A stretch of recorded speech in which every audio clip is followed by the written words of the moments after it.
Hai Besti, apa kabar semuanya? Semoga kalian sehat-sehat aja. Sorry hari ini aku nggak pakai badabing-badabu because I don't feel like it, I don't feel it's appropriate. Karena apa yang aku akan ceritain hari ini tuh sedih. Karena seperti yang kita baca dari title, kalau hari ini aku akan ngebahas tentang Gabby Petito. Dan ini baru aja terjadi, baru bulan lalu, tepatnya bulan Agustus, di mana seorang wanita yang bernama Gabby Petito, dia umurnya 22 tahun, dia hilang saat dia traveling bareng sama tunangannya yang bernama Brian Laundrie. Jadi sebelum cerita hari ini kita mulai, seperti biasa aku akan minta kalian untuk like dan subscribe video ini.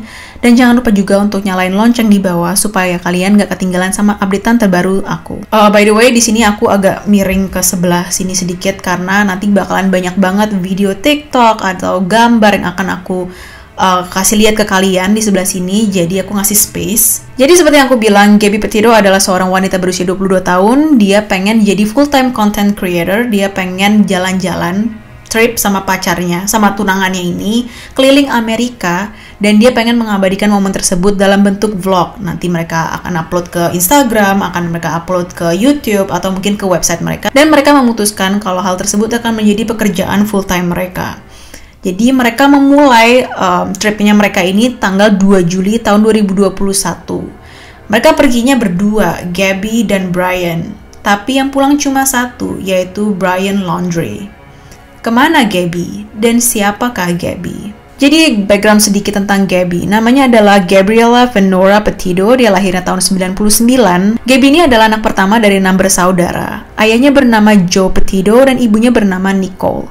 Jadi waktu Gabby ini kecil, ayah dan ibunya bercerai. Ibunya nikah lagi sama seorang pria yang bernama Jim Schmidt, dan Gabby ini tinggal sama ibu dan ayah tirinya di Long Island. Di sana Gabby melanjutkan sekolahnya, melanjutkan SMA-nya, dan dia bertemu sama Brian Laundrie di SMA-nya ini. Tapi waktu itu mereka belum pacaran, mereka baru temenan aja. Setelah lulus, Gabby lanjut tinggal sama orang tuanya, dan dia sempat bekerja di sebuah kayak juice bar gitu. Dan di tahun 2019, dia ketemu lagi sama Brian. Mereka ngobrol lagi, deket lagi, dan akhirnya mereka memutuskan untuk pacaran pada bulan Maret 2019. Dan saat itu juga Gabby memutuskan untuk pindah tinggal sama Brian dan keluarganya Brian di Newport, Florida. Gabby ini juga disebut-sebut bekerja sebagai seorang ahli gizi di salah satu farmasi di Florida. Jadi Gabby sama Brian ini mereka punya banyak kesamaan. Mereka suka traveling, mereka suka alam, mereka suka segala sesuatu yang berbau alami, mereka suka sesuatu yang bisa menyelamatkan bumi. Mereka tuh pengen ngajak orang-orang, ayo loh kita ke alam, kita lihat alam kita yang mega indah ini, dengan harapan orang-orang akan melihat alam dan lebih menghargai dan akhirnya mungkin jadi vegan lah, atau menggunakan segala sesuatu yang bisa didaur ulang, berhenti menggunakan plastik, hal-hal yang sebenarnya positif untuk dilakukan. Mereka tuh berdua sebenarnya juga suka traveling. Mereka sempat kayak ada trip-trip kecil gitu, mereka pergi ke Georgia, mereka pergi ke California, mereka bahkan pergi ke New York, dan nampaknya mereka berdua tuh kayak pasangan yang suka nonton vlog-vlog orang-orang yang pergi misalnya mengelilingi Eropa atau mengelilingi Amerika dengan van atau RV, mobil-mobil yang mereka bisa kayak tidur di dalam situ, camper gitu. Jadi buat kalian yang belum paham apa itu camper, jadi itu sebuah kendaraan, mobil, bisa bentuknya mobil kecil, van, atau mungkin RV. Nah, di situ biasanya tuh ada tempat tidur. Kalau yang gedean dikit kayak RV, ada tempat kamar mandinya juga, ada dapur, segala macem. Nah, kendaraan itu biasanya dipakai untuk orang-orang yang pengen pergi keliling satu benua atau keliling satu tempat yang luas, tapi mereka nggak mau tinggal di hotel, mereka pengen merasakan lebih dekat sama alam. Makanya mereka tinggal di van ini. Dan di sini aku juga mau nunjukin ke kalian, ini van-nya Gabby yang udah dirombak. Kalian bisa lihat dia kayak mempercantik van-nya dia ubah, terus dia bikin tempat tidur. Keadaan di dalam van ini tuh bener-bener cozy dan comfortable banget ya. Sampailah pada akhirnya tahun 2020 pertengahan, sekitar bulan Juli, di mana Brian akhirnya melamar Gabby. Dan Gabby bilang iya. Dan di situ Brian posting foto mereka dengan caption, "My biggest fear is that one day I'll wake up and it'll have all been a dream. Because that is what every second has felt like since the moment we found each other. Till the death do us part or until I wake up. I'm so happy the answer was yes. Love you honey." Ketakutan terbesarku adalah suatu hari aku akan bangun dan ini semua cuma mimpi. Karena itulah yang aku rasain setiap detik sejak kita bertemu. Sampai maut memisahkan kita atau sampai aku bangun, aku bahagia banget karena jawabannya adalah iya. sayang banget sama kamu sayang. Nampaknya Brian ini udah bangun ya, karena Gabby-nya udah nggak ada, Gabby-nya udah meninggal. Dan disitu kalian bisa lihat banyak banget komen yang mencerca Brian. Orang-orang pada kayak ninggalin paragraf-paragraf panjang buat maki-maki Brian. Cringe banget lah, dia bikin postingan kayak gini, dia bikin caption yang sweet kayak gini, tapi ternyata kelakuannya kayak gitu.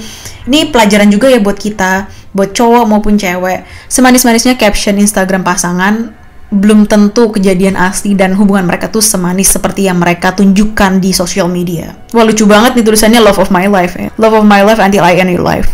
Lanjut, setahun setelah Brian melamar Gabby, akhirnya ayah kandungnya Gabby, dia memutuskan gimana kalau aku pindah aja ke Florida supaya lebih dekat sama kamu. Kalau misalnya kamu kenapa-napa, kamu bisa ada keluarga yang di dekat kamu lah. Posisinya kalau nggak salah waktu itu juga ayahnya Gabby udah nikah lagi, jadi mereka pindah, ayahnya Gabby sama istrinya ini pindah dari New York ke Vero Beach di Florida. Dan pada tanggal 17 Juni 2021, mereka, si Brian sama si Gabby ini, pergilah ke Blue Point, ke Long Island, New York ini, untuk menghadiri kelulusan graduation adiknya. Dan dari situlah mereka memulai perjalanan van life mereka. Gabby sendiri juga udah berhenti dari pekerjaannya dan dia mau komit jadi full-time content creator. Dan tanggal 2 Juli 2021, Brian dan Gabby pergi dari New York menuju perjalanan mereka selama 4 bulan. Dan sebenarnya tujuan akhir mereka adalah mereka akan berhenti di Portland, di Oregon, untuk mengunjungi rumah kerabatnya si Gabby dan mereka pikir, oh 4 bulan nanti bertepatan sama Halloween. Mungkin kita akan ngerayain Halloween di Oregon. Di sini kalian bisa lihat beberapa foto mereka. Fotonya Brian sama Gabby. Jadi mereka tuh baru memulai perjalanan mereka. Tapi masalah mulai muncul tanggal 12 Agustus 2021.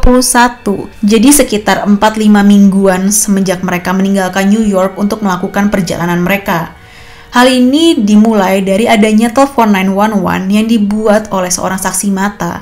Jadi saksi matanya ini lagi belanja di sebuah toko yang bernama Moonflower yang berada di Moab di Utah. Nah, si saksi mata ini tuh telepon polisi dan dia bilang, aku lagi ngeliat ada pasangan cowok sama cewek berantem.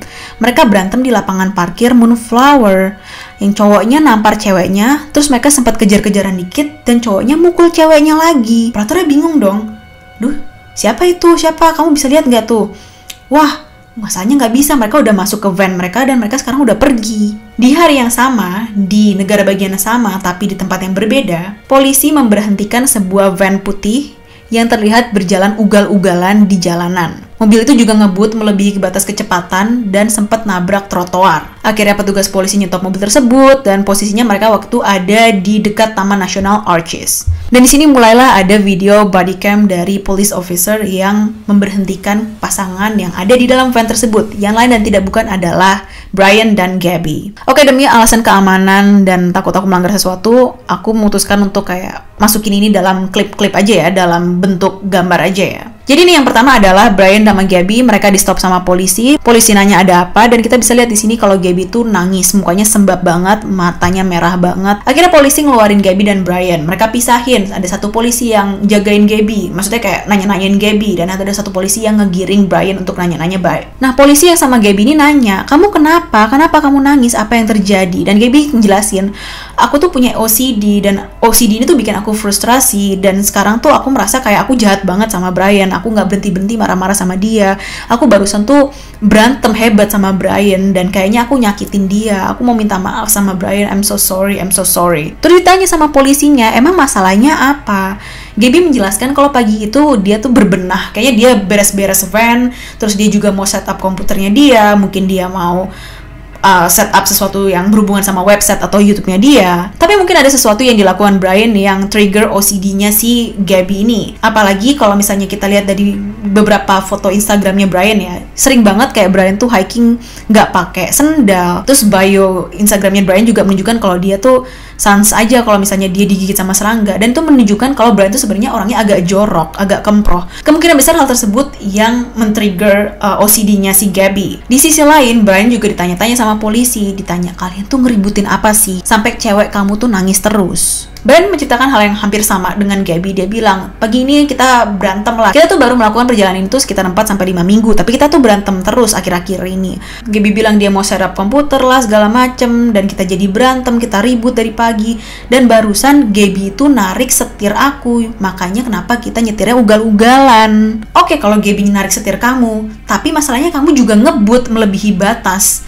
Terus Brian, sorry, sumpah aku minta maaf banget kalau aku ngelakuin itu. Sorry, aku nggak sadar, aku bener-bener, it was a hidden moment. Aku nggak berasa, aku nggak sadar, tolong please maafin aku kalau aku melakukan hal tersebut. Aku juga minta tolong, jangan apa-apain Gabby, please lepasin dia, ini bukan salah dia. Sorry, aku merasa di sini agak red flag ya, karena dia kayak manipulatif banget gitu loh, seakan-akan kayak, aku cinta Gabby jangan diapa-apain lah, aku aja yang nanggung semua ini. Jadi seakan-akan dia pengen terlihat sebagai hero buat Gabby. Terus pas banget tuh polisi ngeliat, itu ada luka apa itu? Oh, luka ini, iya tadi berantem sama Gabby, mungkin kena cincinnya, mungkin kena kukunya dia, mungkin kecakar, segala macam, bla bla bla bla. Sebenarnya menurut aku pribadi, wajar ya mereka kalau akhirnya kesel satu sama lain, karena posisinya mereka 4-5 minggu di tempat yang sempit berdua doang.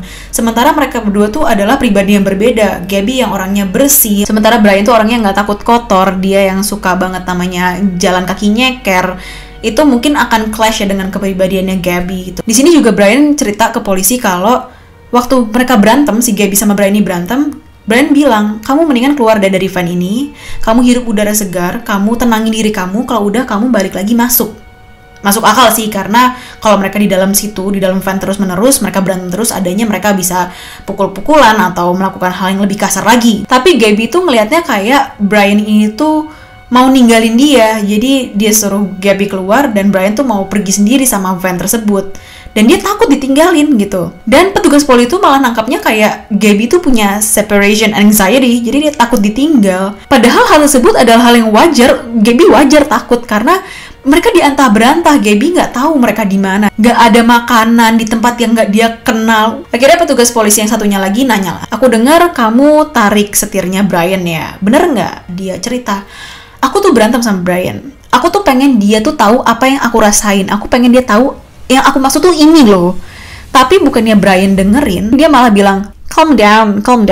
Dan hal tersebut menyebabkan Gabby akhirnya memukul tangannya Brian. Tapi menurut Gabby, nggak sama sekali dia gangguin setirnya Brian. Akhirnya polisi mereka ngumpul nih. Mereka mikir, nih gimana nih masalahnya? Salah satu dari mereka tuh harus ada yang kena charge. Tapi masalahnya mereka juga nggak bisa di-charge. Karena yang terjadi saat ini tuh bukan kekerasan domestik, tapi ini masalah krisis mental. Mereka bahkan nulis kalau di sini tersangkanya adalah Gabby. Jadi Gabby yang bikin kekacauan, Gabby yang menyiksa Brian, berbuat kasar sama Brian. Polisi di sini berusaha untuk netral ya, nggak peduli kalau dia perempuan, dia badannya kecil. Kalau memang dia salah, ya dia salah. Akhirnya mereka mikir, oke deh, kita berusaha untuk menengahi ini aja. Mereka panggil lah Brian, kamu punya duit nggak? Dan Brian bilang, wah dikit banget nih, gue tight banget nih, gue nggak punya uang banyak. Polisi tuh menganjurkan ke Brian, gimana kalau malam ini kamu tidur di hotel atau penginapan? Gabby tidur di van, biar kalian tuh cooling down, kalian tenang dulu, biar besok tuh kalian bisa melanjutin perjalanan kalian dengan damai. Akhirnya Brian malam itu juga tidur di hotel dan Gabby tidur di van tersebut. Setelah kejadian hari itu, mereka kelihatannya baik-baik aja. Mereka bahkan kayak ngupload video pertama mereka di YouTube tanggal 19 Agustus. Dan pada tanggal 21 Agustus 2021, mereka masih di Utah nih, tapi mereka posisinya di Salt Lake City. Di situ Gabby minta tolong sama ayahnya, dia telepon, "Ayah, di sini lagi ada power outage nih, lagi ada pemadaman listrik, wifi nggak bisa berfungsi. Boleh tolong nggak pesenin Uber Eats, jadi kayak Gojek, GoFood gitu. Soalnya di sekitar sini aku nggak bisa lihat ada tempat makan." Akhirnya sama ayahnya di GoFoodin, kayak diorderin Uber Eats, dipesenin pizza untuk Brian sama Gabby. Nah, mulai di sini nih, mulai panas-panasnya. Tanggal 24 Agustus, menurut staff, Gabby check out dari Hotel Fairfield Inn and Suites di Salt Lake City. Jadi hotelnya tuh kayak deket airport gitu. Jadi kemungkinan karena adanya pemadaman listrik, dia sama Brian mikir kayak, udahlah kita tinggal di hotel aja, kita nginep di sana aja, ada wifi, ada makanan terjamin, dan kita di kota besar. Dan pada tanggal 24 Agustus tersebut, setelah mereka check out, mereka pergilah ke arah Wyoming. Dan tanggal 25 Agustus, Gabby tuh video call ibunya, dia kayak FaceTime mamanya gitu. Kayak, "Hai Ma, aku lagi di Wyoming nih. Kita lagi ada di Taman Nasional Grand Teton. Kita mau pergi ke Yellowstone abis ini." Dan di hari yang sama, Gabby juga mengupload foto terakhirnya dia. Perlu kalian ketahui kalau Gabby adalah tipe orang yang selalu ngabarin mamanya, kayak SMS mamanya, telepon mamanya, tiap ada wifi, tiap ada sinyal, dia selalu akan hubungin mamanya. Dan pada tanggal 27 sampai 30 Agustus ini adalah hari-hari yang tanggal-tanggal yang paling aneh menurut mamanya. Karena pertama, tanggal 27 Agustus, mamanya tuh nerima SMS dari si Gabby, dan Gabby bilang, "Mama bisa tolong bantuin Stan nggak? Dia miss call aku terus nih. Terus juga dia SMS aku terus." Stan itu adalah kakeknya Gabby. Kalian bayangin kalau misalnya nama kakek aku Suhartono, terus aku bilang ke mama aku, "Mama bisa minta tolong bantuin si Suhartono nggak?" Satu, pertama kali itu nggak mungkin ya kalian manggil kakek kalian pakai nama pertama. Kalian pasti punya panggilan kesayangan sendiri buat kakek kalian. Entah itu grandpa, pops, grandpops, apalah itu. Dan kedua, mungkin di kasus aku udah dianggap kurang ajar ya, udah dikutuk aku kalau manggil kakek aku kayak gitu. Tapi mamanya Gabby nggak banyak ambil pusing ya. Mungkin dia mikir, oh mungkin Gabby lagi stres kali di perjalanannya. Dan SMS yang paling alarming, yang kedua, Gabby ini bilang ke mamanya, "Nggak ada sinyal nih di Yosemite." Lah, kan katanya dia mau ke Yellowstone. Nih, aku kasih tahu ya, Yosemite ini ada di California, Yellowstone ini ada di Wyoming. Jaraknya aja udah 928 mil. Berapa tuh? Kali 1,6 km. Sekitar 1.500 km lah, anggaplah segitu. Kalian coba hitungin ya. Jauh banget. Tapi mamanya sekali lagi nggak mikir. Mungkin mereka langsung pergi ke California. Mereka nggak jadi ke Yellowstone. Dan setelah tanggal 30 Agustus itu, mamanya Gabby nggak pernah dihubungi lagi sama Gabby. Sampai pada akhir tanggal 10 September, mamanya gelisah lah, ini Gabby kemana sih, kok nggak telepon, nggak SMS, kan khawatir. Dia telepon lah si mantan suaminya yang tinggal di Florida itu, si ayahnya Gabby. "Boleh tolong nggak kamu hubungin keluarganya Brian? Karena Gabby sama Brian nggak ngasih kabar apa-apa nih, aku takutnya mereka berdua kenapa-napa." Karena di pikiran mamanya adalah, kalau Gabby kenapa-napa, pasti Brian tuh akan cerita ke dia, akan laporan ke dia, atau minimal sama keluarganya. Tapi masalahnya ini udah nggak ada kabar dari Gabby, nggak ada kabar juga dari Brian. Jangan-jangan mereka berdua kenapa-napa. Segitu perhatiannya mamanya Gabby, bahkan dia juga perhatian sama tunangannya Gabby. Akhirnya ayahnya Gabby telepon, SMS, tapi dia nggak dapat balasan apapun dari keluarganya Brian. Karena marah, akhirnya dia datanglah ke rumahnya Brian dan dia panggil polisi. Dan keesokan harinya, tanggal 11 September, keluarga Gabby melaporkan ke polisi atas hilangnya Gabby. Polisi datang ke kediamannya Brian, mereka cari-cari segala macam, dan ternyata mereka mendapat tahu kalau ternyata Brian itu udah pulang ke Florida dari tanggal 1 September. Mamanya Gabby makin panik dong. Terakhir kali Gabby bilang dia ada di Yosemite, itu tanggal 30 Agustus. Dan Brian udah pulang ke Florida tanggal 1 September. Rasanya nggak mungkin mereka tuh pulang dalam waktu 2 hari dari ujung sampai ujung. Minimal mereka tuh butuh 3 hari untuk jalan darat. Itu pun juga harus non-stop, nggak bisa berhenti di mana-mana. Jadi logikanya adalah Brian pulang duluan. Atau kemungkinan besarnya adalah Brian ninggalin Gabby. Dia pulang sendiri dengan van-nya Gabby. Karena van-nya ada di situ. Dan yang bikin bingung mamanya lagi adalah, kalau Gabby diturunin sama Brian di tengah jalan, Gabby pasti udah telepon, udah misuh-misuh, "Ma, aku ditinggalin Brian, aku diturunin di jalan, mobilnya diambil, bla bla bla." Bukannya malah SMS bilang nggak ada sinyal di Yosemite. Mereka berusaha bertanya-tanya mendapatkan jawaban dari keluarganya Brian. Bukan yang ngejawab, keluarga tersebut malah nyewa pengacara. Bikin tambah suspicious. Akhirnya polisi mendapat surat perintah, mereka menyita van-nya Gabby, karena technically itu bukan punyanya Brian ya. Disita dan mereka, setahu aku, mendapatkan kayak suatu barang bukti berupa hard disk, tapi mereka nggak pernah belum ngejelasin kalau apa sih isi hard disk tersebut. Terus akhirnya keluarganya Gabby juga go public, mereka lewat media bilang lah ke keluarga Brian, "Please tolong kasih tahu di mana Gabby, kasih tahu aku apapun yang terjadi, kembalikan Gabby. Ini anak aku, as much as you love Brian, sebanyak kamu cinta sama anak kamu Brian, kita juga cinta sama anak kita Gabby." Dan pada tanggal 15 September 2021, polisi akhirnya mengesahkan Brian Laundrie sebagai POI, person of interest, jadi orang yang dicurigai, belum jadi tersangka. Dan polisi bilang, "Brian, kamu nggak boleh meninggalkan negara bagian Florida." Polisi belum bilang kalau Brian nggak boleh meninggalkan negara Amerika karena dia belum ditetapkan sebagai tersangka. Sampai pada akhirnya polisi datang lagi ke rumahnya Brian. Mereka kayak memohon-mohon minta izin untuk ngomong sama Brian, tanya-tanyain Brian. Waktu itu hari Jumat, tanggal 17 September, Dan keluarganya Brian tuh bilang, oh kita sebenarnya belum lihat Brian dari hari Selasa kemarin tanggal 14. Dia pergi hiking, belum pulang, mungkin hilang. What? Polisi, what?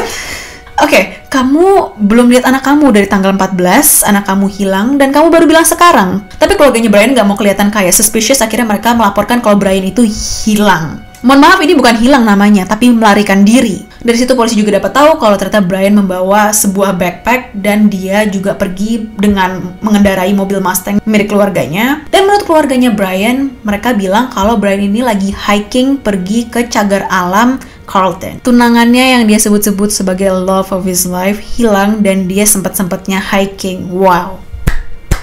Akhirnya polisi sama FBI pergi ke cagar alam Carlton. Mereka nemuin mobilnya Brian di pinggir jalan dekat cagar alam tersebut, tapi mereka nggak nemuin di mana Brian. Nah, semenjak berita hilangnya Gabby Petito ini disiarkan di mana-mana, banyak orang, banyak saksi mata yang akhirnya maju dan melapor ke polisi dan ke FBI atas apa yang mereka lihat. Saksi mata yang pertama adalah seorang wanita yang bernama Nina Angelo.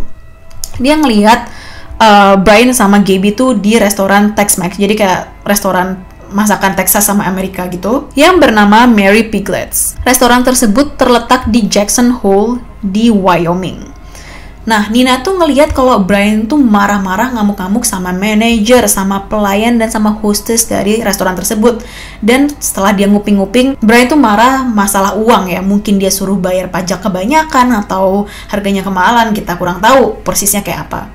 Di situ Gabby nangis-nangis kayak, Brian udah, please udah. Dan akhirnya pas Brian udah pergi keluar dari restoran tersebut, Gabby minta maaf sama semua staff di restoran tersebut. Nina menyaksikan kejadian tersebut tanggal 27 Agustus sekitar jam 1, jam 2 siang, jadi sekitar jam makan siang. Saksi mata yang kedua adalah pasangan YouTuber, travel vlogger yang bernama Jen dan Kyle Bethune. Jadi kejadian ini direkam di channel mereka yang bernama Red, White, and Bethune tanggal 27 Agustus sekitar jam 6 sore. Mereka jalan-jalan di area camping bernama Spread Creek di hutan nasional Bridger-Teton, dan mereka ngeliat ada sebuah mobil van warna putih dan berplat nomor dari Florida. Karena pasangan ini dari Florida, mereka kayak mau berhenti dan say hi gitu, kayak, "Hai, aku juga dari Florida." Terus mereka mau kenalan, mungkin mereka bisa konvoy bareng, mereka bisa kemah bareng. Kan lebih seru kalau misalnya hal tersebut dilakukan sama-sama. Tapi pas mereka ngelewatin, mereka lihat kalau van itu gelap banget, kayak terabaikan. Terus pintu belakangnya juga ditutup ngasal dan banyak barang-barang yang berserakan di sekitar situ. Akhirnya mereka mikir, "Oh, udah cabut aja, mungkin orangnya tidur atau nggak ada di situ." Dan pas malamnya mereka balik ke area yang sama, mereka ngelihat van yang sama tuh masih ada di situ. Mereka pikir kayak, ih creepy banget ya. Sampai akhirnya mereka dapatlah beritanya Gabby di surat kabar, mungkin dari berita online. Dan si istrinya, si Jen ini bahkan sampai ngomong, "Aku bersumpah demi nyawa suamiku, ini van yang kita lihat, van yang kita rekam." Saksi yang ketiga adalah seorang perempuan yang bernama Jessica Schultz. Dia bilang sekitar 26, 27, 28 Agustus, dia ngeliat sebuah mobil van putih jalan pelan-pelan di area camping Spread Creek di hutan nasional Bridger-Teton. Jadi tempat yang sama di mana si YouTuber tadi tuh ngelewatin van tersebut ya. Dia bikin postingan TikTok untuk observasi. Aku juga coba untuk mencari, tapi aku nggak temu. Ternyata nama Jessica Schultz itu lumayan rame ya, lumayan pasaran. Buat kalian yang tahu atau pernah ketemu video TikToknya si Jessica Schultz ini, mungkin kalian bisa taruh linknya di bawah ya. Nanti aku pin, mungkin kalau ada yang mau lihat, jadi biar lebih gampang. Dan dia melaporkan ke FBI masalah ini dan diduga petunjuk yang dikasih sama Jessica ini tuh adalah petunjuk yang akhirnya membawa FBI menemukan jasadnya Gabby Petito. Dan saksi mata yang keempat adalah seorang wanita yang bernama Miranda Baker. Hi, my name is Miranda Baker, and on August 29th, my boyfriend and I picked up Brian at Grand Teton National Park at 5:30 at night at Coulter Bay. Jadi intinya si Miranda ini bikin kayak semacam serial di TikToknya dia. Dia cerita kalau dia tuh juga lagi hiking sama pacarnya, terus dia lihat ada seorang pria yang berhentiin mereka kayak minta tumpangan, yang mana kita tahu kalau pria ini adalah Brian. Nah, si Brian ini tuh nawarin $200 sebagai imbalan untuk mengantarkan dia kembali ke Jackson Hole. Nah, pasangan ini kayak, udahlah san saja, naik. Akhirnya dia naik, dan mereka ngobrol. Dan cerita lah kalau dia lagi hiking sama pacarnya, cuma barusan dia hiking nggak sama pacarnya tuh lagi di Jackson Hole, di area perkemahan untuk ngurusin vlognya mereka. Miranda ini ngerasa ada yang off ya sama si Brian ini, karena Oke, dia bilang dia hiking, tapi kok dia nggak bau? Sementara kalau misalnya hiking, olahraga, berkeringat, pasti bau matahari lah, bau ketek lah. Oh, mungkin dia ke WC umum, mungkin dia mandi. Tapi ada yang aneh juga. Ini orang cuma bawa ransel seadanya. Kalau lo hiking, lo pasti bawa ransel yang memadai, bawa carrier. Kalian bawa tas yang kalian bisa taruh tenda, bisa taruh minuman, makanan, baju, segala macem. Tapi dia berusaha untuk pikir positif.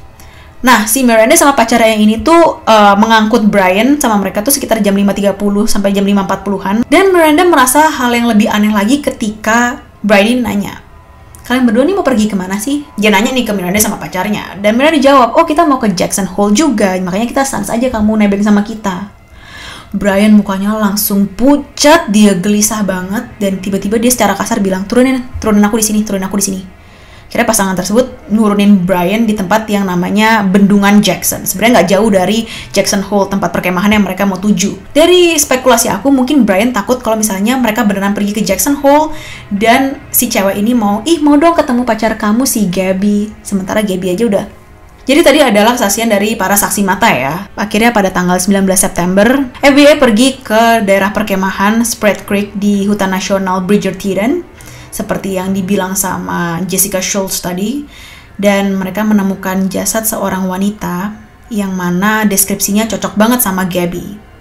Sebenarnya di dekat situ juga ada jasad yang mereka temukan lagi, 2 orang lagi, tapi setelah mereka usut ternyata 2 orang tersebut nggak ada korelasinya sama kasusnya si Gabby Petiro ini. Dan pada tanggal 21 September 2021, koroner dari daerah Teton mengumumkan kalau jasad yang mereka temukan adalah jasadnya Gabby Petito. Setelah pengumuman ditemukannya jasad Gabby Petito ini, kalian ingat gak ada orang yang lapor ke 911 kalau ada pasangan yang mukulin ceweknya di lapangan parkir di toko Moonflower? Nah, setelah jasadnya Gabby diumumkan, akhirnya rekaman 911 itu tersebar dan ternyata di situ orang-orang baru tahu kalau Brian lah yang kasar, yang mukul Gabby.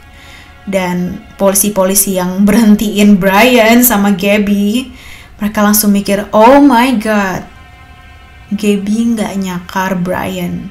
Itu adalah luka defensif. Dia berusaha untuk melindungi dirinya karena dia dipukul Brian. Dan untuk Brian-nya sendiri sampai sekarang dia masih belum ketemu, dia masih dalam pencarian. Dia nggak tahu ada di mana. Ada kesaksian dari tetangganya juga. Katanya pas tanggal 17 September, Brian ada di sekitar rumahnya. Ada juga bukti, tanggal 20 September 2021, dari semacam kayak deer cam gitu, jadi kayak kamera buat orang-orang yang hiking atau yang sering berpetualang. Nah, kamera tersebut tuh milik seorang hiker bernama Sam Bass, dan Sam itu ngasih ke FBI, dan di dalam rekaman tersebut terlihat seseorang yang deskripsinya persis banget sama Brian.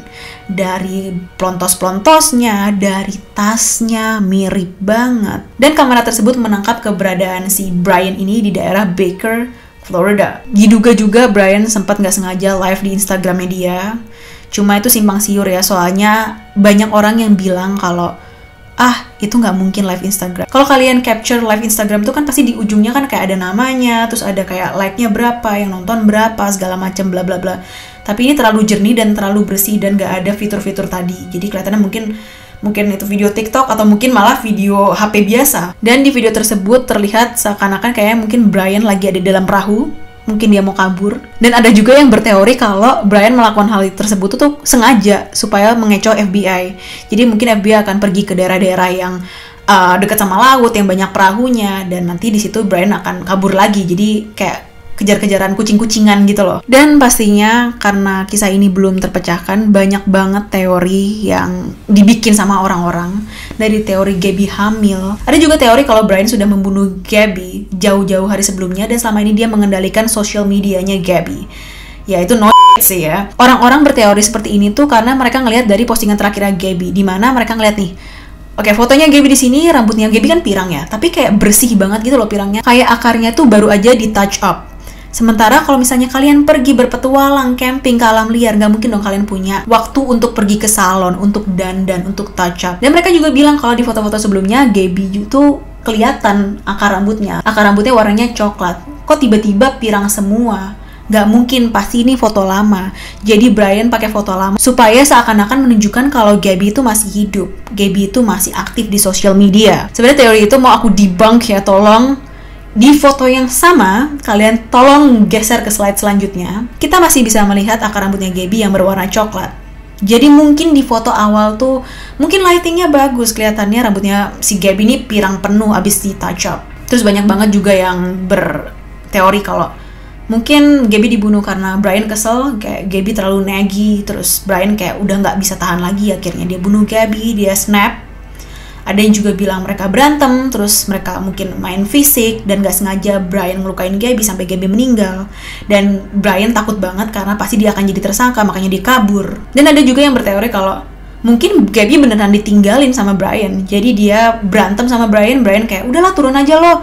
Akhirnya Gabby turun, Brian lanjut pergi, di tengah jalan dia sadar, oh my god pacar gue. Akhirnya dia balik lagi dan Gabby udah nggak ada, mungkin dia kecelakaan atau apa. Dan karena di situ nggak ada saksi mata, akhirnya Brian takut banget untuk menghadapi hal tersebut karena udah pasti orang-orang akan mikir kalau dia adalah tersangka utama. Aku di sini nggak mau bikin teori sendiri karena posisinya di sini Brian nggak ada, dia nggak bisa membela dirinya sendiri. Tapi regardless, Brian itu adalah piece of shit.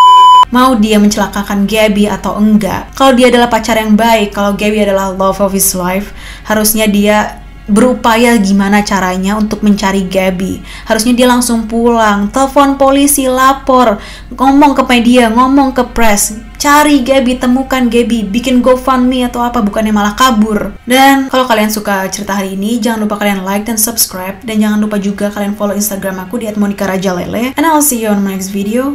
Bye bye.